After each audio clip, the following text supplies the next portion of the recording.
Okay, you're about to learn 5 different methods or tools. Like me. We know you've asked yourself, do I really need a foundation brush? How do I use it? What type do I need? Do I need a blending sponge? How do I use a blending sponge? This is what that video is all about today. You're about to learn 5 different methods with 5 different tools for foundation application. After learning how to use tools properly with a foundation, our clients have been so much happier when using their foundation with a foundation brush. And don't think you're alone if you don't own any brushes. We see people coming in all the time who have little like eye sponges or use their fingers. So we've seen it all. Everyone makes this, I don't want to say mistake, but they just don't know yet. They don't know yet. We're about to teach you. We're about to teach you. The first makeup and brush combo that we're going to talk about is to give a medium coverage foundation. And with this, we're going to use the Elate multi-use brush with the Elate full tint foundation. So this is a dense, flat top synthetic brush that will help blend your foundation beautifully into the skin.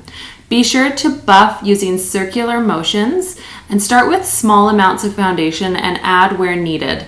Make sure to blend down the neck. And then when you're done, wash and lay the brush flat to dry. The nice thing about this foundation is that if you want it a little bit lighter, you can always mix your moisturizer or face oil into it.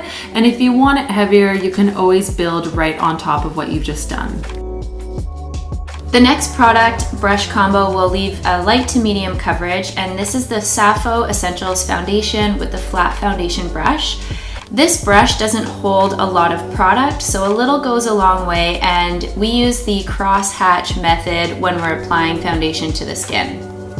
Be sure to use a light touch when you're using this foundation brush and foundation combo and blend it down to the neck. And once you're finished, wash your brush and lay it flat to dry.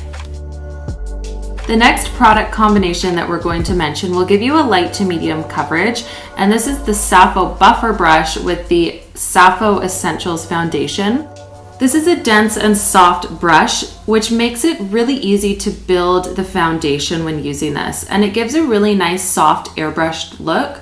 You can either apply your foundation with this brush, or you can use it after you've used the Sappho foundation brush just to blend out all of the lines, soften everything, and blend everything around the nose and under the eyes. After you're finished watching this video, let us know in the comment bar below what brush you're currently using, and out of all the brushes we mentioned, which one you're most intrigued to try. The fourth product and brush combo is a light coverage application. We'll be showing you the Elate Fresh Tint Foundation with the Pure Annata Flat Top Brush. This is the lightest of applications. The Pure Annata brush isn't as dense as the Elate multi-use brush. So when you're buffing this into the skin, it's very, very light, it's very sheer, and in combination with the Fresh Tint Foundation, gives you almost like a BB cream finish. And just remember to buff the color down the neck, and then once you're finished using your foundation brush, wash it and lay it flat to dry. The last product combination that we are going to mention today will give you a light to medium coverage, and this is using a blending sponge with the Evelyn Iona Concealer. And this could be used all over the face or just on blemishes or under the eyes to brighten dark circles.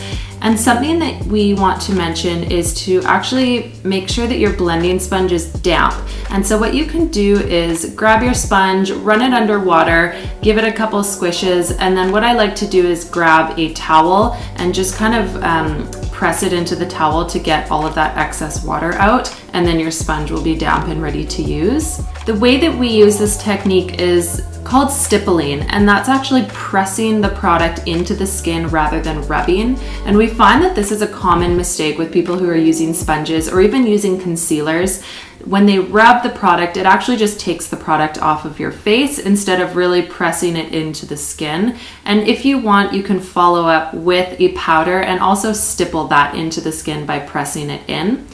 And to clean your sponge, it's very, very simple. You can use your brush cleaner and get that brush cleaner all over the sponge and give it a nice rub under warm water and then lay it flat to dry. Skin prep will dictate how your foundation applies and wears. Head to our video, How to Prep Your Skin for Natural Foundation. You can find the link here or in the description bar below. The common theme with all these 5 products and tools that we shared with you is buff it into the skin. Work the product into the skin. You want your foundation to look like skin and to look as a part of your skin. Good tip. Want to save 10% on your first Green Beauty order? By subscribing to our newsletter, you will also save 10% off of your first online order. Keep up with the Green Beauty Collective and receive exclusive sale information and offers. Follow the newsletter link in the description bar below. We're excited to have you a part of our community. Are you ready to make the switch to healthier beauty products? We're constantly curating our online shop with our favorite natural beauty products.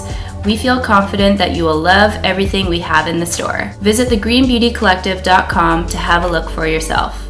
If you like this video, be sure to like and subscribe, and be sure to also share with your fellow natural beauty lovers.